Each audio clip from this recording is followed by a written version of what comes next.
Family is supposed to be forever. Right? The ones who hold your hand when the world collapses. The ones who never walk away. I used to believe that too. My name is Hannah. Not too long ago, I lost my husband, David, to liver cancer. Now it's just me and my 10-year-old daughter, Emma. My heart was shattered. And that's when my family stepped in, my parents, my younger brother Mark, and his wife Caroline. They had what they called the perfect remedy. A family weekend in Olympic National Park. Fresh air, tents, no cell service. It was supposed to be peaceful, healing. It felt like love, like comfort. Until one morning, I woke up to silence. The cars? Gone. The tents? Gone. The food, the gear, the people? Gone. No signal. No help. Just one thing left behind on the weathered picnic table. A folded note from Mark. This is for the best. Trust me. A joke? A mistake? Or something much, much darker? If you're already stunned, wondering how anyone's family could do that to them, stay with me. Let me tell you what happened in those 10 days in the woods, and what I learned about the people I once trusted with everything. When someone dies, suddenly everyone around you becomes a grief expert. You need a change of scenery. You should focus on your kid. Hannah, you can't keep closing yourself off. I heard it so often, their voices started merging with my own thoughts. Maybe they were right. It had been almost 2 months since David died. We'd built Hearth and Brew together from scratch. A cozy little coffee shop in Fremont with brick walls and latte art David used to swirl himself. Now there were 27 locations. And I was the sole owner. Big deal. Success is empty when you have no one to share it with. Emma was still there. My daughter. My little grown-up in disguise. 10 going on 30. Mom, you didn't eat again, she said gently one day after I left another full plate untouched and slipped out onto the balcony. Not hungry. Then at least drink some tea. Daddy said tea doesn't fix problems, but it keeps your hands warm. That was Emma. Soft voice. Eyes like her father's. Not crying. Not complaining. Holding it together because she saw me falling apart. Just the weekend. 2 nights, my mother Linda said, squeezing my hand like it would anchor me. Mark's organizing everything. Tents, a lake, Esmores. No phones, no work. You're kidding, right? I said. I'm barely holding it together, and your idea is to put me in a sleeping bag in the woods? Not sleeping bags. Nature. Stillness. Time together. My dad, Robert, stood by the window nodding like she was pitching a company merger. Mark, naturally, was there too, that perpetual half-smirk on his face, along with Caroline, who always smelled like coconut sunscreen and looked at me like I was an unpaid intern at her family reunion. Emma will love it, Mark said. And you need to get out of that concrete shoebox. I'm not sure being in the woods with people who think grief is a weekend activity is what I need. Then sit in the tent, he shrugged. Still beats 3 days in pajamas on your couch. They didn't argue logic. They used Emma. When I told her about the trip, her face lit up like a flashlight in the dark. Really? We're going to that park Dad talked about? With the lake? And bears? Let's hope no bears. And Esmores? Definitely Esmores. Watching her bounce in place, I felt the tightest parts of me loosen just a little. If she could smile, then I could try. Saturday morning, they picked us up. 2 cars, Mark and Caroline in their Subaru, and my parents in their old Ford Escape. Emma and I rode with Mom and Dad. Sleeping bags in the trunk, coolers packed, camp chairs wedged between grocery bags. I stared out the window at the mist curling over Puget Sound, trying to convince myself I hadn't made a terrible mistake. Crossing into Olympic felt like crossing a border. City noise faded into green silence. My phone blinked, no service. Supposed to feel freeing. Instead, it felt like a warning. We pulled up at the campsite near Lake Crescent. There were picnic tables, logs for sitting, and damp patches of moss that Emma poked with her shoe. Mom, look! A squirrel! And he has a nut! Mark and Caroline unpacked like pros. Mark had a hatchet in hand before the engine even cooled. Caroline wiped her sunglasses with a designer cloth. This is it, guys. No emails. No headlines. Just the great outdoors. Just family. I gave a small laugh. Just family. As if that guaranteed anything. They set up tents. Emma helped. I sat on a log sipping tea from a thermos, watching her leap between stones like a woodland sprite. For a second, just one, I thought, maybe this really could help. Maybe being here, disconnected from everything, surrounded by trees and people who claimed to care, would mend something inside me. I was wrong. When someone dies, life splits into before and after. But every now and then there's a pause. Like the universe hits the brakes and says, Just be. That night by the fire felt like that. I sat wrapped in a blanket, cradling a mug of herbal tea, watching Emma and my nephew Jake argue over who could toast a marshmallow to golden perfection without turning it into charcoal. Emma's tongue stuck out in pure concentration. Jake's face was already smeared with chocolate. And I laughed. Not politely. Not to keep up appearances for my kid. But real laughter. Rising from somewhere deep, from a part of me I thought had been burned out by grief. Caroline was pouring hot cider from a thermos. Mark and my dad were having a mini-war over firewood stacking methods. My mom was wiping her hands on a camping apron no one understood why she brought. And in all of it, in the crackling, warm, marshmallow-scented chaos, there was something that felt almost alive. I watched their faces glow in the firelight, reflected in the lake behind us, and wondered if maybe I'd been wrong. Maybe they were trying to help. Maybe their suggestions weren't attempts to reshape me, but genuine attempts to pull me from the fog. Maybe. That night, I couldn't fall asleep right away. Emma curled beside me, warm, soft, breathing deeply. I lay there, stroking her hair, listening to the faint hiss of dying embers beyond the tent wall. And then something fragile twisted in my throat. David would have loved this. He would have been passing around wine from a camping flask, arguing with Mark over who made better foil-pack potatoes. He would have lifted Emma high into the air, squeezed my hand when the stars peeked through the clouds. I didn't cry. I just lay there, holding that feeling like a tiny ember. Maybe this was my turning point. I would survive. For Emma. For him. For myself. I fell asleep with the faintest smile. Mom, wake up. You can see everything from the top. Emma was already dressed in her sneakers, flashlight in hand, eyes lit up like it was Christmas morning. It was barely dawn. We hiked through the trees and climbed a low ridge. From there, the view opened up over Lake Crescent. Still, smooth as glass, framed by golden evergreens and a mist curling low like steamed milk in espresso. Pretty? I asked. Emma nodded, then quietly said, "Too bad Daddy didn't see it." "I think he does." "Really?" "Yeah. He wouldn't miss this for anything." We hugged. For a moment, I felt something solid inside me again. Not ash, but a coal waiting to burn. We got back to camp around 8 a.m. That's when I knew something was wrong. Not immediately. First, it was just silence. No voices. No sizzling camp stove. No rustle of sleeping bags, or my dad grumbling about the morning chill. Just silence. I looked around. The tents were gone. Both of them. Gone. The spot where they stood, empty. No stove. No coolers. No gear. No Subaru. No Ford Escape. Just our tent. And one folding table with a single mug left on it, like someone had just stepped away. "Mom." Emma's voice was small. "Where is everyone?" My brain buzzed. Ears ringing. Limbs going heavy. Maybe they went somewhere. Got supplies. I said it aloud, more to myself than her. But even as the words left my mouth, they sounded hollow. They wouldn't have left us. Not like this. Not without food. Not without a word. Maybe a note? Emma whispered. Maybe they left something? She pointed to the table. Beneath a rock, a folded piece of paper. Plain. No envelope. Just a torn page from a notepad. I opened it. Mark's handwriting. "This is for the best. Trust me." It didn't register at first. The words were simple. Almost gentle. But behind them was a void. I folded the note slowly. Emma's eyes were wide. "Mom." I choked. Swallowed. "They left. But why?" And then it hit me. This wasn't a mistake. Not an accident. This was a betrayal.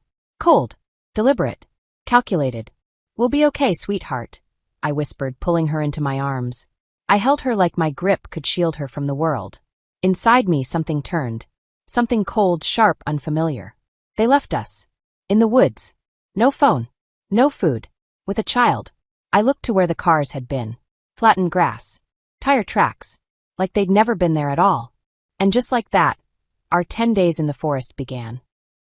I didn't know how long we stood there, me and Emma, in the silence, staring at the hollow campsite where laughter and marshmallows had filled the air just hours earlier. Now, nothing. The cars. The tents. The food. Even the first aid kit. Gone. All that remained was our tiny tent, one lonely camp table, and that godforsaken note. "This is for the best. Trust me." Emma clutched my sleeve. She wasn't crying, but her face had gone pale. Eyes wide, lips trembling. "Mom, are they really not coming back?" I nodded. Slowly. Like if I moved too fast, I'd fall apart completely. We checked what we had. My backpack held 2 water bottles, 3 protein bars, some napkins, a lighter, and an old compass. That was it. Just enough to delay death. Not enough to stop it. "We'll make it," I said. It sounded stupid even to me, but it was the only truth I had. Day 1. I made a decision. Follow the stream. It might lead to a lake, a trail, a road, someone. Something. We packed the tent. Emma wore her small backpack. I carried the rest. We hiked maybe 3 miles. Set up camp by the water.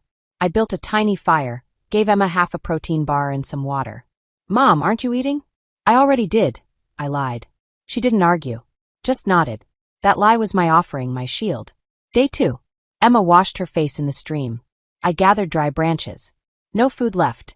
Just movement. Just forward. My muscles screamed. But stopping wasn't an option. Day 3. Hunger stopped being a feeling. It became a presence, a constant growl in our bones. Emma slowed down. Dark shadows bloomed under her eyes. We stopped early. I went scavenging. Thank God for Grandma's old lessons on foraging in Washington. I found huckleberries, then salal berries, then thimbleberries. "Emma, look," I said, holding out a handful. She smiled. The first one in 2 days. We ate 1 berry at a time. Like royalty. Day 4. More luck. Some hazelnuts. A patch of wild onions. Emma ate slowly, watching me. I triple-checked every plant. Poison was a luxury we couldn't afford. We kept walking. We didn't talk much anymore. Day 5. We found a shack. A rundown ranger station, half collapsed, spiderwebbed and rotten. But it had a roof. Inside, a rusted can held salt. Actual salt. That night, Emma shivered. I touched her forehead. Burning. "Mom, I'm cold." I didn't sleep. I gave her water. Laid wet cloths across her brow. Dug around outside for white willow bark. Brewed a makeshift aspirin tea. Prayed I wouldn't poison her. Day 6. Fever held on. I made tea from dandelion greens. Bitter, useless maybe, but it gave me something to do. I prayed. I don't pray. But I did. Day 7. The fever finally broke. Emma slept. I foraged more berries. Brought them back in my shirt hem. She ate. Slept again. I cried. Quietly. Day 8. A storm hit. The rain was a solid wall. Thunder cracked like gunfire. The wind howled. I thought the roof would tear away. We huddled under 2 sleeping bags. I told Emma every story I could remember. Fairy tales. Silly memories. Commercial jingles. Anything to keep her from the sound. Somewhere in the thunder, I thought I heard David's voice. "You've got this, Hannah. You know what to do." Day 9. I saw smoke. A thin line above the trees. Someone might be out there. But Emma could barely walk. "Do you trust me?" I asked. "Always." I strapped her into my hiking pack. Tight. Secure. And I walked. Branches slashed my face. My knees buckled. But I walked. I kept chanting inside, "We'll make it. We'll survive. They'll pay." Day 10. We reached another ranger hut, barely standing but real. Inside, old gear, a broken radio, and newspapers. Then I heard it. The helicopter. I ran outside. I remembered a survival tip, smoke signal, or lay out an H. H means help. I built it fast from branches. Covered it in newspaper scraps. Lit it. Smoke rose. I waved my jacket, screaming. The chopper flew past. Then circled back. It hovered. Someone waved down. "Mom, they see us." Tears ran hot down my face. We made it. But the nightmare wasn't over. It was just beginning. The hospital in Port Angeles felt like a dream I hadn't signed up for. Clean sheets. Antiseptic in the air. The soft click of a drip. Too quiet, after nights filled with howling wind and Emma's fevered breathing. I sat by her bed, watching her sleep under a blanket too white, too sterile. She was safe. We both were. But I couldn't shake the feeling that the real storm hadn't even started yet. On the 3rd day, a man in a suit walked in. Black blazer, polished shoes, badge clipped to his lapel. "Mrs. Harper?" I stood up too quickly. "Yes." He extended his hand. "Special Agent James Danvers. FBI. We're investigating your disappearance and potential insurance fraud." "Insurance fraud?" He sat, opened a tablet, and turned the screen to face me. There it was. The note. "This is for the best. Trust me." A photo of it. The one my brother left behind. This image was submitted by Mark Harrison, your brother, as part of a petition to the King County Court. He claims you wrote it, that you walked into the forest voluntarily due to depression. He filed for a presumptive death ruling for both you and your daughter. My lungs locked. He what? I croaked. He also initiated a claim on your life insurance policy. $1.5 million payout. And attempted to restructure the ownership of your company, Red Pine Coffee, using a forged will. I straightened. My voice hardened. My will was signed 3 years ago. Everything goes to Emma. I never signed a new one. Danvers nodded. We've already flagged the document. The signature doesn't match. The notary involved is under investigation for prior misconduct. He's cooperating now. I shook my head numb. They planned this. Picked a place with no cell service. Left just enough supplies. Filed legal paperwork while we were missing. Danvers said nothing. Just studied me. They submitted my therapist's notes, old social media posts, texts, trying to paint me as unstable? Yes, he confirmed. The court issued a temporary ruling. Presumed dead. Giving your family control of your estate for 30 days. You returned on day 10. My hands were ice. They calculated it. Danvers leaned forward. We need your statements. Access to any messages, documents, anything you can share. The more we gather now, the faster we can act. I nodded. Take everything. That same afternoon, I met with a lawyer. He confirmed what I feared. They had already moved on bank accounts, attempted to change the LLC agreement, even filed to transfer my home title. They were fast, he said. But not faster than you getting out. It's not enough, I said. I want to press charges. Fraud. Conspiracy. Attempted murder. You will, he said.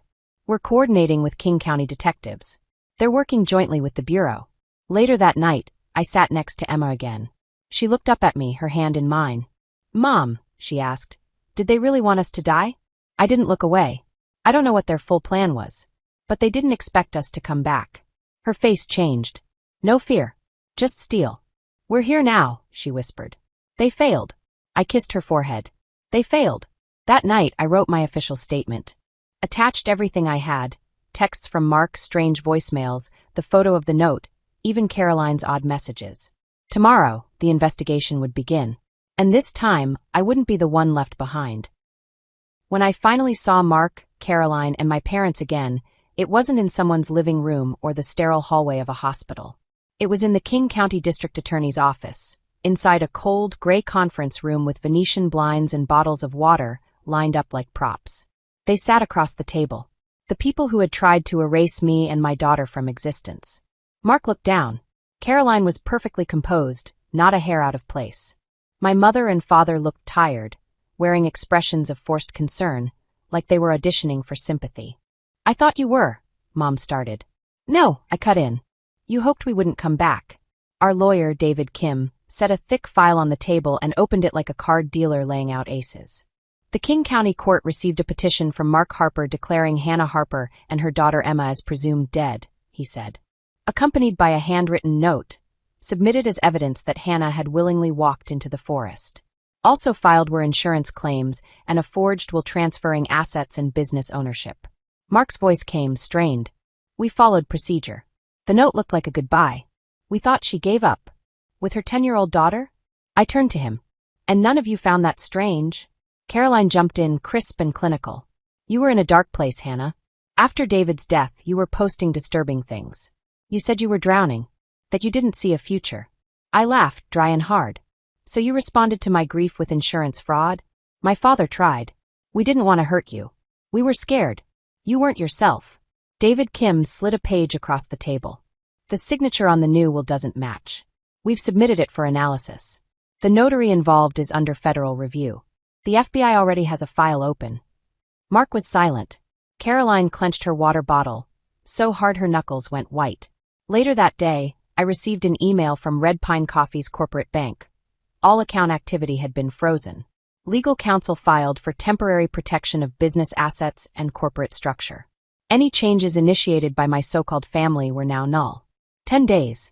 That's all it took for them to file to have us declared dead. Begin a $1.5 million life insurance claim. Present a forged will. Attempt to seize business shares and bank accounts. They didn't search for us. Not even a fake attempt. They knew exactly where we were, because they left us there. That night, Emma and I were home, released from the hospital 2 days earlier. She lay curled on the couch in a fleece blanket, clutching a mug of hot cocoa. Mom, she asked, they really thought we were gone forever? I nodded. They didn't just think it. They wanted it. But we came back. I smiled. Yeah, baby. We did. The next morning, I gave a full statement to the district attorney's office. From how the trip was planned, to the morning I woke up in an empty campground. I turned over the original note, photos, business contracts, even my official will from 3 years ago that named Emma as my sole heir. The investigator already had a timeline forming. The notary who stamped the forged will was under scrutiny and had started cooperating. A handwriting expert confirmed discrepancies. Their perfect plan was unraveling. That evening, the news ran our story. Mother and daughter survived 10 days in Olympic National Park after being left behind. Now, prosecutors question whether the family moved too quickly to declare them dead and claim financial benefits. I watched the report stunned, not just by how close we came to disappearing, but how quickly they'd started carving up what we left behind, as if we were already ghosts. Agents told me the case had been referred to federal prosecutors. Mark Harper, Caroline Harper, Linda and Robert Harper, all listed as persons of interest. The notary, now testifying under oath, may receive a plea deal in exchange for full cooperation. This wasn't over. It was just beginning. Trial was next. And this time I'd be in the room. 3 weeks after Emma and I made it back to Seattle, the preliminary hearing took place at the King County Courthouse. It wasn't a full trial yet, no jury, no final verdict, but it was the moment where the court decided if there was enough evidence to move forward with criminal charges against Mark, Caroline, and my parents, Linda and Robert Harper. We arrived early that morning. Emma sat next to me in the hallway outside the courtroom, her hair in tight braids, her favorite worn-out chapter book resting on her knees. I couldn't stop staring at the door we'd soon be called through. We were called in first. My attorney, David Kim, walked beside me, calm and precise. The prosecutor, a sharp-eyed woman in her 40s, wearing a navy suit-like armor, presented the evidence. The original note Mark left in the forest. A forged will naming him as beneficiary. Confirmation from the insurance company that a $1.5 million claim had been filed. A handwriting analysis showing my signature on the new will was faked.